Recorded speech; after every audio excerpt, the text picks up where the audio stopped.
Success in the music business begins with a dream, a vision. This podcast will give you, the listener, the insight and tools to turn that vision into a reality.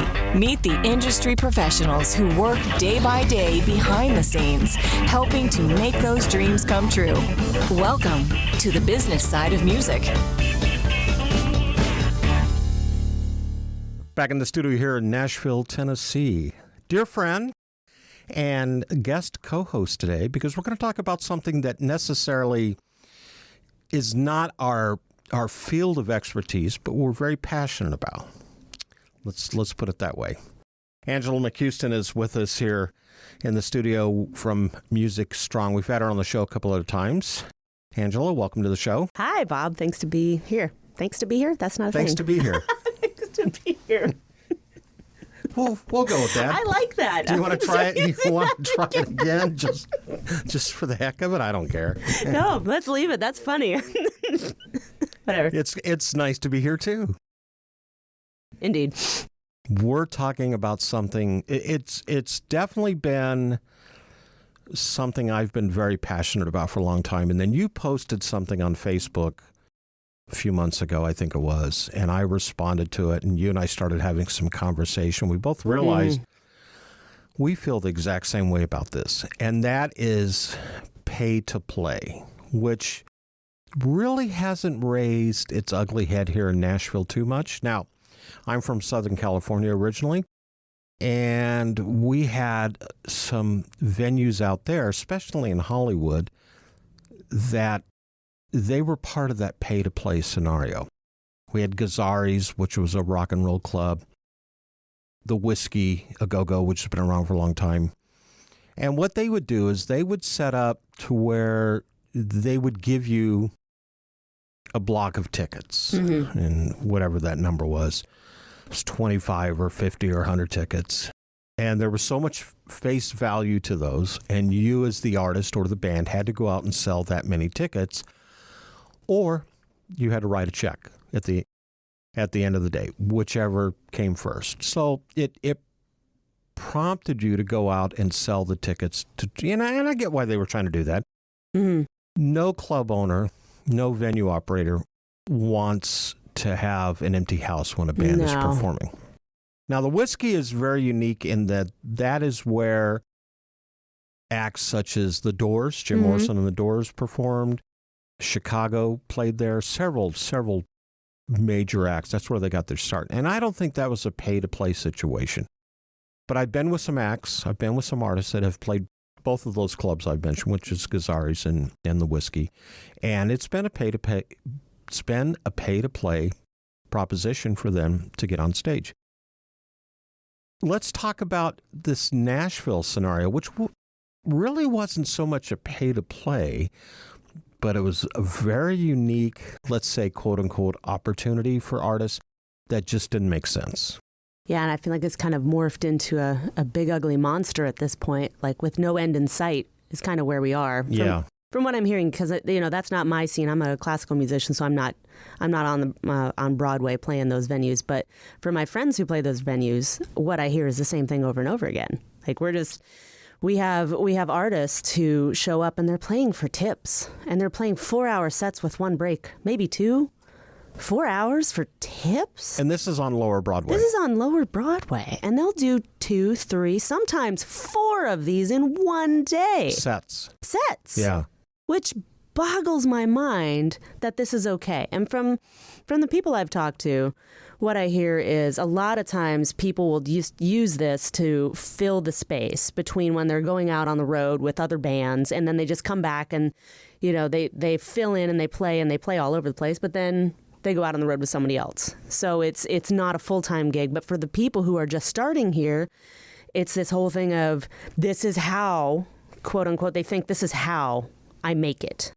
Someone's going to come discover me here. I don't think anybody from anywhere is coming to discover anyone on Broadway. I could be wrong, but not really thinking that's it, because the level of talent down there is so high.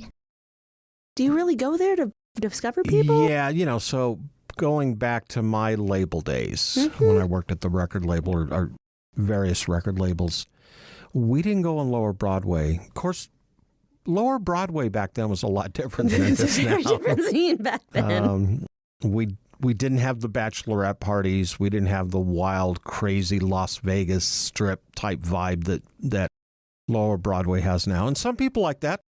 Some people don't. But back in the label days, we went to showcases. Mm-hmm. Now, when I say a showcase, an artist or an act would maybe book a room at one of the rehearsal studios.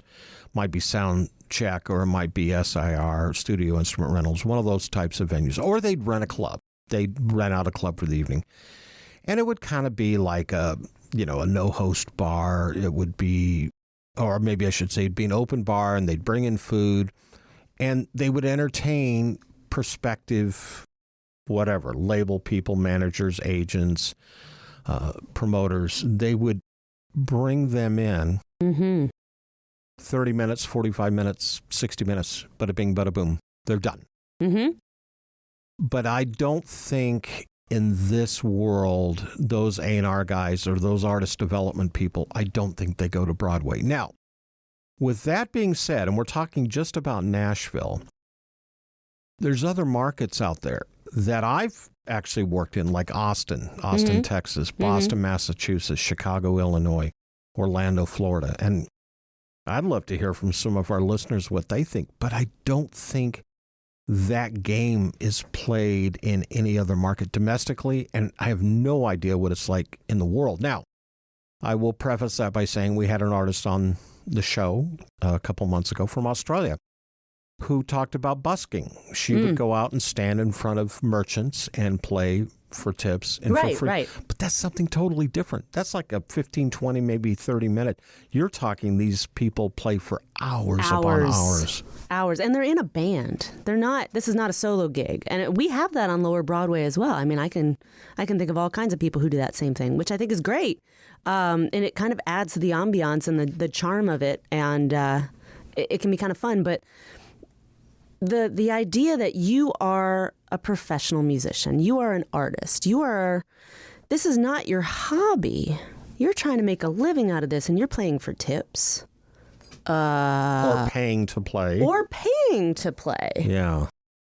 That boggles my mind. So to get to your point about what I posted on Facebook the other day, let's talk about that original scenario that started all this. So what it is I didn't post this. This was something that came up.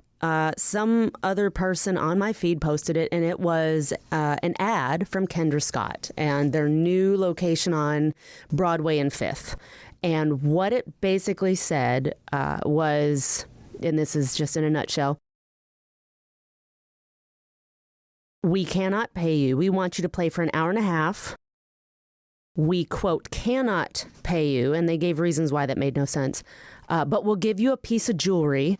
Also, you cannot ask for tips, and you cannot play original music. I don't know how many red flags that set off in your brain, but my brain just went insane, and I thought that's got to be the most disrespectful thing I've ever heard from a billion-dollar company. You can't, as a I forget what they called themselves, but it's like that. So do your metallurgists and your silversmiths work for a diamond? Does that pay their rent? No. Why are we any different? Where do you get off? Yeah. It made my blood boil. Like, why do you think we're such second-class citizens that you can say that and that's okay? And they got such backlash that by the time I'd posted it, they had already taken it down. But it's still going out there, which I think it should, because from the canned response that I got on both of my platforms and other people, they're saying the same thing everywhere. Basically says, it says that, we pay a mutually agreed upon, blah, blah, blah. Pay meaning we could barter. That's not, no. Basically what they're saying is, bummer, we got caught. Okay, so the point of the matter is that these companies think, and I have no problem with companies, but the fact that you can solicit people's hard work, talent, and time. And we're not just talking the hour and a half. How long does it take you to fine tune those skills? How many hours? How many decades? Okay. How long did it take you to drive there and back? What is parking in Nashville? $50 an hour? just Well, it's not parking. that bad, but yeah, I get what you're saying. Yeah, I mean, I've seen Anywhere from $10 to $20 or more to park. Yeah. Right. And so your little piece of rinky-dink jewelry that we may or may not even want, we don't even know who you are. We could care less. But then you have copyright infringement. Did you get the rights? And we talked about that too, because we did. The majority of the clubs, the majority of the venues in any market, we're just going to focus on Nashville because that's where we're based out of, they pay their annual fee to BMI or ASCAP or CSAC or all of the above to cover that blanket policy for music that's being played. So there's not a copyright infringement issue. Right. I'm pretty sure they've not paid anything. But it sounds like they've gotten away with this before, and this is the first time they got caught. It's kind of like the article that came out this past weekend about Chick-fil-A, instead of paying their employees, was going to give them food. And they call it volunteer workers. And I love Chick-fil-A. I mean, I can wolf down a number one in pretty quick fashion. And I love Chick-fil-A. I really love what they stand for. I love the store. I love the food. I love the people. But that one kind of bit them in the butt, too. That's a terrible idea. Yeah, and they literally had to kind of backstep on that. Right.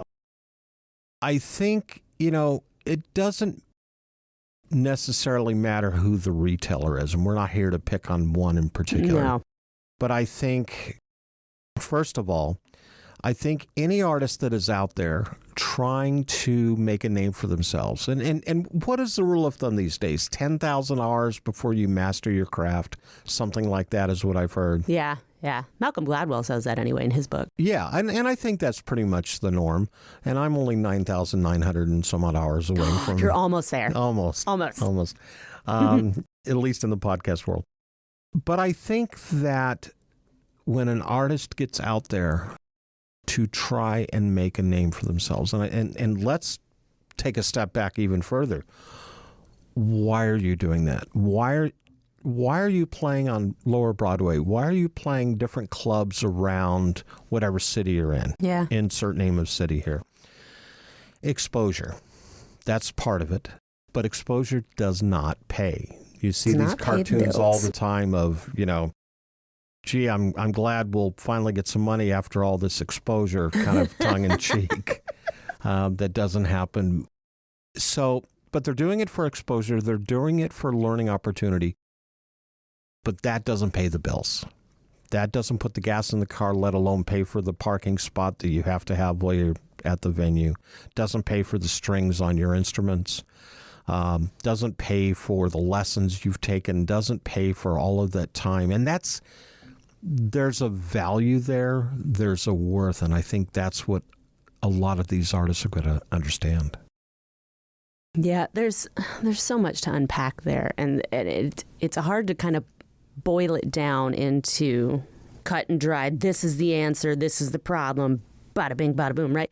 It's hard to do that. But have you seen the commercial, or not the commercial, the cartoon basically? Well, maybe it's not a cartoon. Maybe it's just what somebody said in response to the exposure bit you were just talking about, where people say, well, you're going to get great exposure out of this. Well, exposure doesn't pay the bills. Well, instead of where people have taken... I wish I had an example with me right now, but where people have taken the job opportunity and they've flipped it around on somebody else. Right. But I mean, I think it's brilliant, like where you're talking to a baker or a caterer. A baker, the venue. Right. Right. Well, we're going to bring in 500 of our closest friends. We can't pay to use your space, but you're going to get such great exposure. We're going to post it on our social media, but we're not going to pay you. And we're going to bring in stuff and we're not going to clean it up. You have to do that. It sounds ridiculous, but it's the exact same thing. It is the exact same thing. Yeah. Yeah. We're going to take a break, get a word in for a couple of our sponsors, and then when we come back, we're going to have some more conversation because I want to dig a little deeper here with Angela McHouston from Music Strong. When you have a Korg synth at your fingertips, the possibilities are endless. Be it digital, analog modeling, altered FM, wave sequencing, or the multi-engine synth, Korg gives you easy access to a variety of features to help you get the perfect sounds quickly. Whether you're a professional musician or just starting out, Korg truly has a synthesizer to help you express yourself. Visit Korg.com or your favorite Korg dealer to get your hands on one of their products to create new music always. Korg, the official sponsor of the business side of music. Back in the studio, Angela McHouston is sitting across the podcast table. Welcome back. Happy to be back. Happy to be back. She had to think about that one for a moment. We talk about exposure in exchange of financial remuneration. What is the worth of that particular artist? I mean, how do you come up with a value? Because you talk about a lot of these artists playing for tips. And from what I understand, I'm going to play devil's advocate here for a minute. From what I understand, some of those artists make pretty decent money down on Lower Broadway. Yeah. But my gosh, 8, 10, 12 hours a day sometimes with musicians you don't know. Boy, you talk about honing your chops and, you know, your skills and learning songs. A lot of these artists are playing... They're playing on the fly. And, yeah. You know, it's just they've got their little iPad or their iPhone and, you know, they've got the chord charts on there or the Nashville numbering system, whatever it is that they use. But at what point do you come up with a market value that seems to be fair and equitable? Now, I know that when I go on the road as a road manager, or when I went on the road as a road manager, let me put it this way. When I went on the road as a road manager, I had a value. There was a certain market value that I charged that I felt I was worth, and that's what it was. And now, if you couldn't afford that, I'll recommend somebody that I think can do the job for the amount of money you're willing to pay. Right. Artists are the same way. If you're a musician, and I use the word artist, but that transcribes into pretty much anybody we're talking about here. There's a value there. How do we determine what that value is? Well, let me ask you this. When you're determining your value as a road manager or as an artist, where did that value come from? Well, I think after a while, you know what your nut is every month, what your overhead, your bills are, your rent, and your utilities, and you know all that good stuff. And you know that you're going to be on the road for X number of days or weeks or months. And so you kind of have to figure it out. Okay, this is what I'm worth. And I'd like to put a little money in the bank. I'm not looking to get rich quick. I'm just, be nice to have a little bit of a cushion because guess what? At the end of that run, days, weeks, or months, how long is it going to be before you get back to work again? Right. Okay. Right. So it's not up to whoever's hiring you to cover that downtime. Now, some entertainers in the world do that. A buddy of mine who was Billy Joel's tour manager was on retainer, whether Billy toured or not. And that was a nice gig for him for a long time. I think that that's how you determine your value, is what is it that you're comfortable doing and knowing that when you get off the road, couple weeks, maybe a month before you get back on the road, either with that same artist or with a different artist, that's the value you have to come up with. That is a little more difficult when we're talking about playing at these honky-tonks or these bars. It is. And that's the tips, are the tips worth it? I don't talk to any of these people. And we've kind of strayed off course a little bit because the whole pay-to-play type thing or playing for free or quote-unquote jewelry. But really, when we get down to the gist of it, you've got to determine a value. You have to determine your own worth. What is your time worth? Right. How much value do you put on yourself? Well, and it's not just your time. It is yourself. What is literally your self-worth? What is that? Right. And so, it's funny when you think about this. Okay, so I went to school for flute. So this is different than Broadway musicians who, it's interesting that the differences in types of musicians that there are. You get your classical, you got your rock and roll, you've got your studio, you've got the whole Nashville numbering system. I don't know anything about that. Yeah. Right? That's not even what I do. But when I was going to school, my first gig, I think I made $50. I played at a winery and I was over the moon. I was so excited. I was just, I don't even know what it's for. I just went out and I had my little book of songs and I took my little stand and I played in the corner and I was all, this is my first gig. I'm professional. I was just excited, right? But then as we go through the decades, people want to pay you not much more than that. Okay, that was cool when I was a sophomore in college and it was my first time and I was just learning. But now I've got skills. Now I've got know-how. I've got knowledge. I've put how many hours into getting way better at my instrument, marketing, paying for those marketing products, whether it's a website or business cards or, traveling here and there and whatnot. What's the upkeep on the instrument? What's the insurance on the instrument? What is et cetera, et cetera, et cetera, right? So $50 is not going to cover. It might today. It might cover gas, maybe. Yeah. To the thing, and maybe not even back. So, and I see some of this even with people who pay for private lessons. They haven't changed their rates since the 70s. It's kind of the same thing. Seriously, there are music instructors out there that are still charging what they were charging. Yes. Wow. I know. Oh, yes. And I talked to them. So, that's a whole nother tangent that I'm happy to get on because I felt like I really honed that before I left that field. But don't they realize they have a worth there? No, they don't. And this is, I think it comes back to that. They don't realize they have worth because they're chasing the dollar and they're chasing the student and they're always going after them thinking they're less than. And they're not. I had a teacher that I taught with at a school I won't name, but she was telling me about how she would go track down the students. If somebody had to cancel last minute, she'd go into the cafeteria and go find them and be like, you want to come and have a lesson right now? Like, why are you doing that? And she would charge, I don't know, $15 for a half hour in 2018. Like, how do you pay for anything? You can't even pay to park to teach.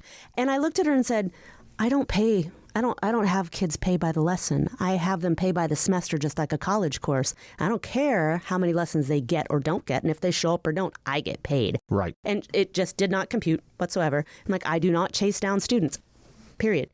So getting back to our idea here, what is your time worth and what are you worth? Are you chasing the dollar or should the dollar be chasing you?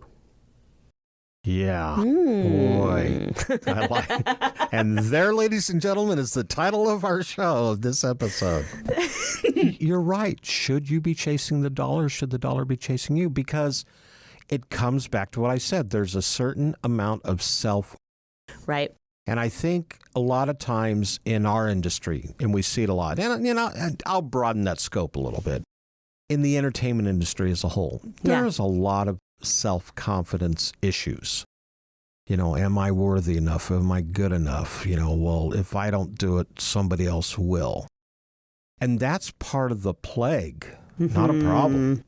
That's part of the plague that we have going on right now is nobody outside of the musicians union is willing to set a price of what? Well, because if I do, oh my gosh, somebody else will come in and do the gig for me. And they'll do it for less. And then I've lost it. Yeah. That's lack mindset right there, which musicians have a ton of, I think. I don't know. Have you seen this? Well, we talk about this a lot on the show. It's right brain versus left brain. Yeah. We are either in this industry very creative or we're very business-minded, very analytical. Sure. Very, very rarely are we both. I'm not, That's why I'm behind the microphone. I think that something's got to give at some point, and it's almost got to become a unilateral decision that people in the business have got to start saying, I'm worth at least this much. Let's start there. Yep. And it beats tips. Now, this is Nashville. Everybody wants a big break in this town. Mm-hmm. And we have a pretty deep pond here, that a lot of people want to get into, but it's the cream of the crop that's at the top of that pond. Yeah. And everybody else, they're struggling to get there. And so Lower Broadway offers that expertise. And then also there is, well, if I play on Lower Broadway, somebody who's with so-and-so and they're going to go out on the road is going to see me play and perform and they're going to put me on the road with them. And that can happen. But that doesn't happen every day. No. So at what point does somebody say, I'm worth at least this much and so are you, and let's figure out a way to make it happen? We need that band leader. We need that we need that individual to get that ball rolling, at least somewhere, somehow. Yeah, I cannot count the number of times just surfing around on Facebook, how many times people have brought up this topic specifically, and it always comes back to, yeah, but someone will take the gig for free. And it started with this post that I made. People say, yeah, but I hope nobody took it. Yeah, but somebody will, which perpetuates the problem. So it really comes down to more of us than not saying, no, we don't play for free. I mean, we'd love to say all of us have to band together. That's not going to happen. All of us who agree and know our worth have to say, no, we don't play for free. And then the people who do play for free, maybe they're not that good and they realize. Maybe slowly, but then then the people who are playing for free also realize, oh, there's this whole bunch of hey, I don't have to play for free. Maybe this is how we change it. But it has to be enough of us willing to say, no, this is my minimum. This is what I charge. Period. If you don't like it, I'm in demand somewhere else. I might be booked that day anyway. Sorry. Yeah. We're going to take another break, get another word in for another one of our sponsors, because that is what helps pay the bills here at this joint. In the studio with us today, Angela McHouston. Hi, everyone. I'm Larry Butler, and I want to send you a free digital copy of my new book, The Singer-Songwriter Rule Book, 101 Ways to Help You Improve Your Chances of Success. That's right. Everything you need to know to launch your career as a singer-songwriter, all based on my 40 years in the live performance arena. And believe me, I've seen it all. In my book, you'll find the 10 things you have to deal with before even thinking about becoming a singer-songwriter performer. You'll also learn about the 5 things every singer-songwriter can do this weekend to make their live show better. 5 things I can guarantee that you are not doing already. Plus, there's tips on songwriting and staging, photo and video shoots, publishing, merch, dozens of other topics, all written for people who don't particularly like to read. And again, it's free. Just go to the Business Side of Music website homepage and look for my book cover. Click on it, and a free digital copy of my book will be yours. I'm Larry Butler, and I approve of this message. Thanks. Back in the studio, Angela McHouston is sitting across the table from us here at the Business Side of Music podcast studios here in Nashville, Tennessee, or as we love to call them, Music Dog Studio. And if you ever get a chance to look at some of our videos on YouTube, you'll maybe catch a glimpse of our music dog, which is Buddy. I think he's laying at your feet right now. No, in fact. he is. But he wanders around and explores. But yeah, that's Buddy, the music dog here. Solutions. And we started to touch base on that, or I should say, you started to touch briefly on that before we went to the break. But it's coming up with solutions, not just a solution, but solutions that kind of fit the thing. I know that when I was playing in my garage band, my high school dance band days, back in, dark ages, we had a set fee of what we would charge to play at the high school dances or at the wedding receptions or the real estate openings or the bar mitzvahs or the class reunions, whatever the event was. There was a certain amount of money that we agreed. We tried to make it where it was fair and equitable for everybody. But if you have 5 or 6 or 7 people in your band, which I did, I mean, we had a horn section and a percussionist. Oh, yeah. After a while, $120 doesn't go very far. And then I discovered that there were acts out there doing exactly what we were doing and getting 10 times the amount. And I said, wow, how are you doing that? Not why are you doing that, but how are you doing that? Because they had set a worth of what they were. Aha. And I think that's where we've all got to start. Part of my solution is I think everybody needs to start having some dialogue, just as you created on social media. We all need to start having some dialogue and saying, this is, I think, a good starting point. This is what I think I'm worth. And then hopefully from the encouragement with others. Not, like you said, well, somebody will do the gig for free. We've got to get that mindset out of the way. Yeah. And we've got to start thinking about, this is what I'm worth. You get what you pay for. You get what you pay for. And I think everybody's got to, look, if you're really, really, really good and you're playing on Lower Broadway, you're going to probably get a road gig or you're going to probably get studio session work. If you're in Hollywood or Austin, Texas, or New York, it's probably the same thing. If you're really, really good, the rest of us have to hone our craft and learn our skills and get that 10,000 hours in. Right. But there's still a value there. So I think that's the next step. I think maybe that's the first step. Everybody's got to figure out what that base core value is and go from there. Cost of living, we're dealing with inflation these days, so we can't have that mindset like what you said, the music teachers who are still charging what they were charging back in the 70s. That's an antiquated system, and it's got to go away. Guys, the 70s was 50 years ago. Yeah, thanks for reminding me. Ouch. Appreciate it. But can we take a second to digest you're right. that? Yeah. 50 years, not 10, not 30, because we all think it's 30 years ago, right? But that brings things into a whole light. You're like, oh, it was the 70s. No, that's 50 years ago. What was gas then? You could buy a house for what, 50 grand? Yeah, I think gas was 35, 40 cents a gallon back. Yeah, right. So I think you're on Not exactly that I right. would personally know, but Hey, it hit. I remember when it hit 84 cents a gallon in my senior year of high school, and I told everybody to make note of this. It's not going to happen again. Yeah, and it didn't. Yeah, but in the wrong direction. Yeah, but I think you're right. Like, why don't I get this in the personal training world too? Nobody wants to disclose their rates. Can we please start telling each other what we charge? Not to just undercut I love each that. other, but can we just start talking about it, please? Yeah. I mean, how are you? People say, well, you got to be competitive. Okay, fine. But how do I know what to charge if no one says what they charge? Am I supposed to just guess and hope I'm close? Well, I mean, let's just talk about it. We had a call for a plumber a few weeks ago to do some work here at the house. And we called, and we got on social media, we got on Facebook, and we said, hey, we're looking for a plumber. Anybody have some recommendations? And we got 4 or 5. We called every single one of them. Mm-hmm. And I think maybe one did not return phone call, but the rest did. Prices were all over the map. Oh, sure. And I think at one point, my wife and I went, let's pick the one in the middle.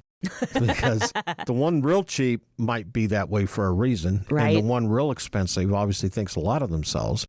Let's go for the one in the middle. There you go. And guess what? Great work, no problems, on time. There you go. Did it the way they're supposed to do it. But that's what we've got to do in the music business too. We all have to say, paparazzi. That was we were watching a show on paparazzi. My wife and I were. And the one guy was saying, yeah, I get $500 a shot. If I get like Angelina Jolie or whoever it is, I get $500 a shot. Yeah. And the other guy goes, man, my minimum for whoever is $750. And the first guy went, yeah, that's my norm too. They're kind of feeling each other out. Yeah, for sure. Yeah. But that's okay. I think we have to have that dialogue to at least get started. Absolutely. And figure out what that face value is. Yeah, I mean, if you don't say it, how are you supposed to know? I mean, I'm looking around to get my hair done here lately. Right. And most stylists have no problem putting their prices on there. Now, I'm seeing they're mostly within a range, but then I'm going, okay, what's your reviews? Okay, then what's word of mouth? And then I may or may not pick the person who's the most expensive or not. I think it comes back to that mindset again of, well, someone will always do it cheaper. It has nothing to do with you being cheaper or not. It has to do with how you value yourself and what are you worth and what do you think you're worth. I was in a business course once and they said, okay, what amount of money gets you jazzed to do the work? And if it's less than that, don't you dare do it. That's exactly right. So I just did a 2-day workshop and I priced it at $497 and then it went full price at $997. That's $997 for 2 days. And people gave me all kinds of grief. Yeah, $500 course. No, thank you. I'm like, well, obviously you're not my person and your problem isn't bad enough that your career is in jeopardy. You call me when it is. Right. And it's worth whatever to you. But I was not going to spend 8 hours a day for 2 days for less than that because it didn't get me jazzed and I felt devalued. And I picked that number out of the air. What's wrong with that? And then you really don't want to do it when you have to demean yourself financially. Exactly. Yeah. Musicians can be the exact same way. Let's talk about it, find out what is anybody else charging, and then what gets you jazzed. It's what makes you actually going excited? to make you feel good when you start having that conversation. Yeah. What if you find out, like you said, like he was charging $750 as opposed to $50 or whatever it was. What if you find out you've been way undercharging and now you can actually charge way more, and that's kind of the norm and you just didn't know it? Right. How exciting is that? Yeah. I like that idea. I do too. We just got to talk. I agree. Quit being so hush hush. And that's what we're doing here today. Exactly. Good. Thank you so much. Anytime.